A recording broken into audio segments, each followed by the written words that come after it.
Olá, meu amigo, minha amiga, seja muito bem-vindo a mais um vídeo aqui do nosso canal, que é o Dr. Sandro Gonçalves, advogado, jurista, filósofo político, trazendo mais um vídeo de análise para você aqui, tá?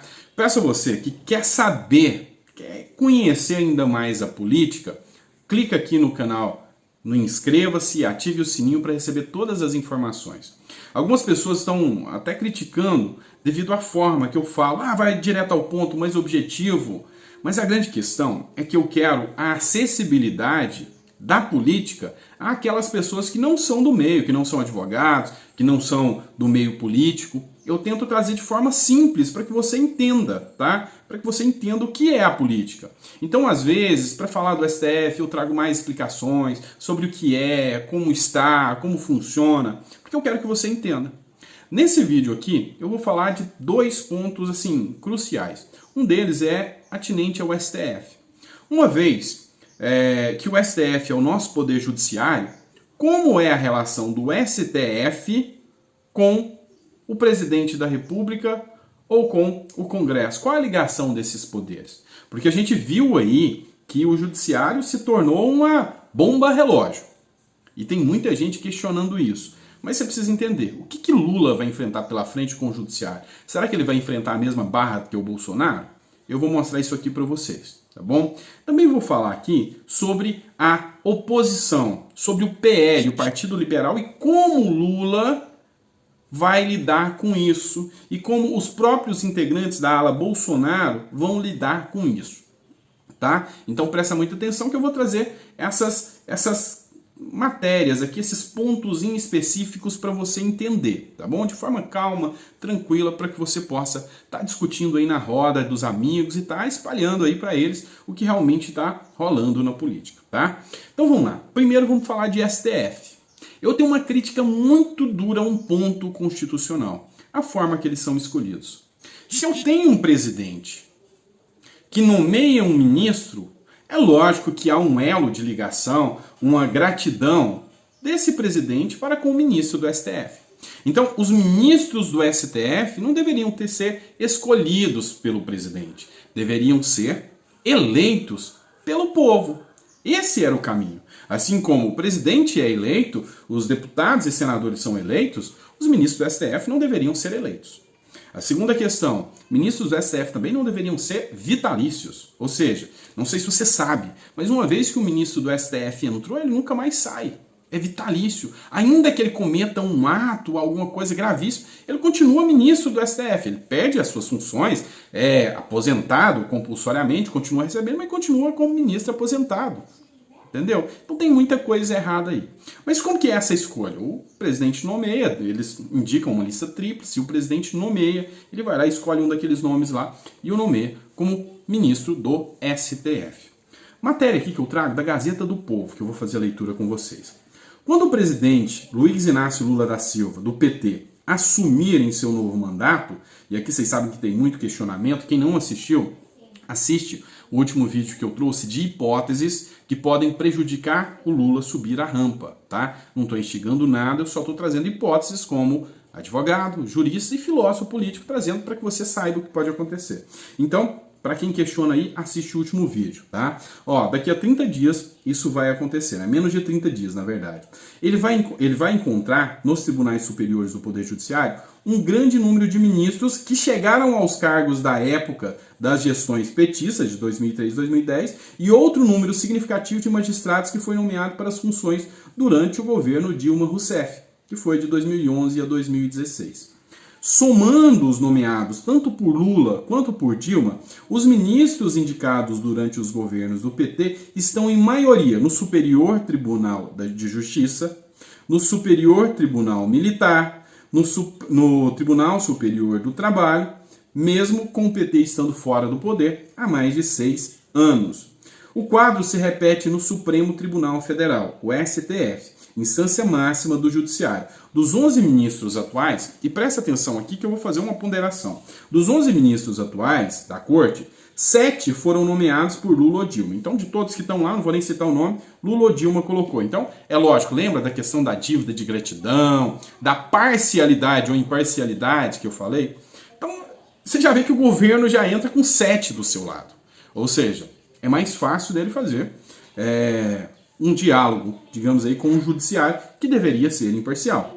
As exceções são Gilmar Mendes, talvez um dos mais criticados até surgir Alexandre de Moraes. Mas o Gilmar Mendes, decisões totalmente questionadas pela população brasileira, e esse foi o único indicado por Fernando Henrique Cardoso, e talvez, sim, um dos mais criticados. Depois veio o Temer e nomeou Alexandre de Moraes, e esse, o mais criticado de todos.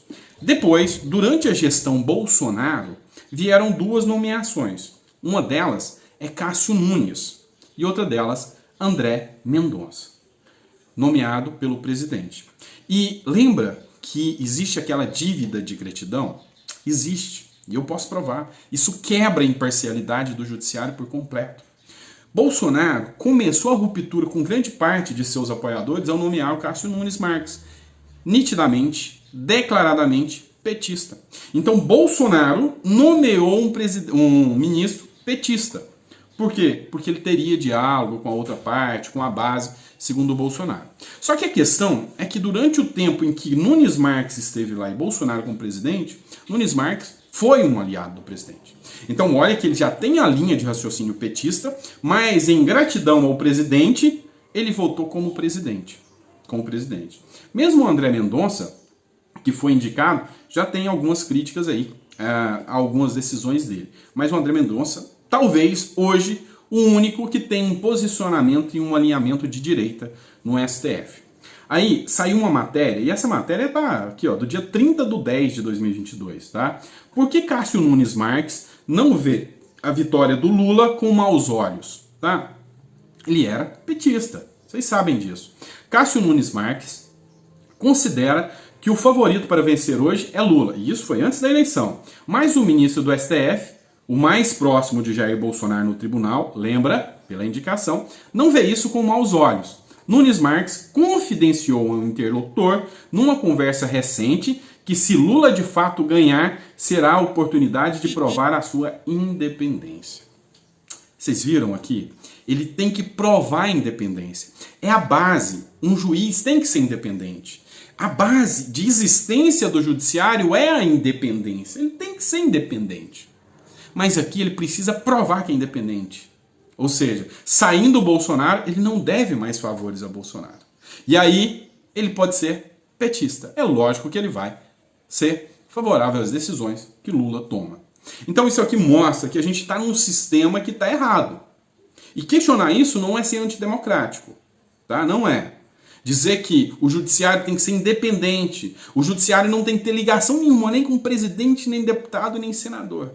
Existem países que o exemplo do judiciário é gigantesco.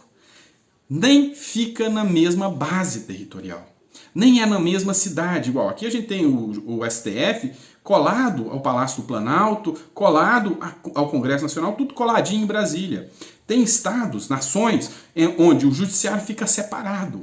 Ele nem atende os membros dos outros poderes, para ter independência. Mas lógico, em países sérios, não no nosso Brasil baronil, né? Agora outro ponto que eu quero trazer para vocês, mas eu não quero estender muito o vídeo, mas eu quero que você analise, é sobre a base política que fará oposição ao Lula. Você está vendo que eu estou falando tudo aqui comparando esse check and balance, ou seja, esse sistema de freios e contrapeso, essa ligação que tem entre os três poderes. Então eu falei do judiciário com o executivo. Agora, eu vou falar do legislativo com o executivo, ou seja, dos nossos deputados com o nosso presidente. Bolsonaro elegeu a maior base pró-Bolsonaro. E aqui eu vou te fazer uma pergunta, eu queria que você me respondesse.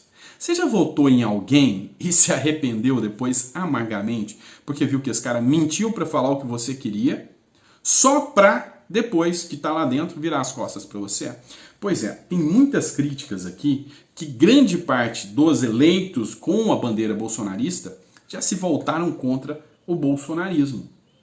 São os traidores do bolsonarismo. Isso é muito. E você tem que entender nas entrelinhas. E aqui eu vou te mostrar o porquê. Então, quando eu disse que não adiantava nada o Bolsonaro ter elegido a maior base, que a maioria dos deputados são fisiológicos, entenda. Deputado fisiológico é aquele que vai onde o poder está. Lembra? Toda vez que falar deputado ou político fisiológico, aonde a vaca vai, o boi vai atrás. Ele é o boi, tá? Ele vai atrás de onde o poder está. Mas são os detalhes que você vai reconhecer isso. Olha só, uma matéria aqui do Jovem Pan, o deputado Sóstenes Cavalcante, do PL, diz que vai ser uma oposição ferrenha ao Lula. Ele jogou para a plateia. Ele quer agradar o público bolsonarista que votou nele. Tô tentando te abrir o olho, tá? Então presta atenção. Só que aqui, olha o pequeno ponto aqui dessa matéria. Ao ser questionado, e está na Jovem Pan, ao ser questionado sobre seu posicionamento a partir do próximo ano, Sóstenes confirmou que será oposição ao futuro governo Luiz Inácio Lula da Silva, do PT, mas que apoiará a reeleição de Arthur Lira para a presidência da Câmara dos Deputados. Matéria do IG. PT apoia a reeleição de Arthur Lira.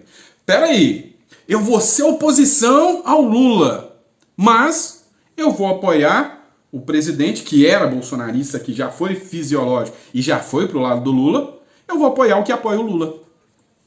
Se realmente a ala do PL, mesmo que fosse para perder, porque tem que ser coerente às suas propostas, quer mesmo fazer uma oposição, deveria indicar um nome e vir em apoio completo a esse nome, que seria agora a oposição ao Arthur Lira.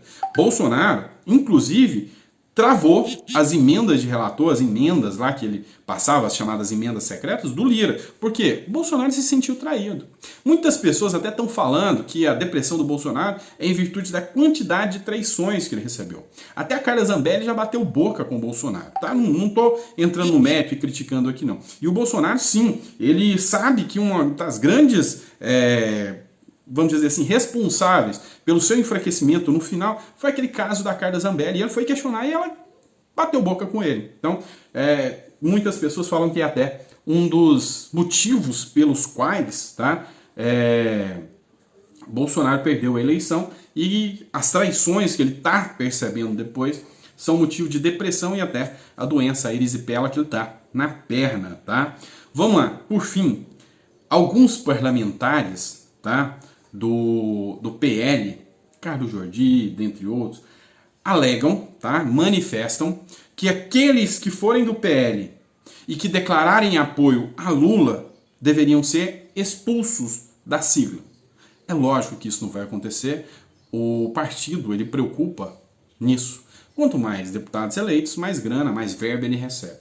Mas assim, a gente vê, e eu quero provar com você nesse vídeo, que a tal da independência e harmonia dos poderes no Brasil é só de fachada. Ou seja, o STF é indicado pelo presidente. Cadê a independência? Os deputados dependem das verbas que o presidente manda. Cadê a independência? Ou seja, algo de errado não está certo, tá bom? Você conseguiu entender de forma clara, objetiva, essa aula que eu trouxe para você? Você conseguiu entender de forma clara e objetiva esses pontos políticos? Se sim, eu consegui chegar no meu objetivo, que é trazer para você, de forma clara e lúcida, o que acontece na política brasileira. Combinado? Então, compartilha, me ajuda a crescer o canal, para a gente continuar fazendo essas análises políticas aqui para você. Um beijo, até a próxima.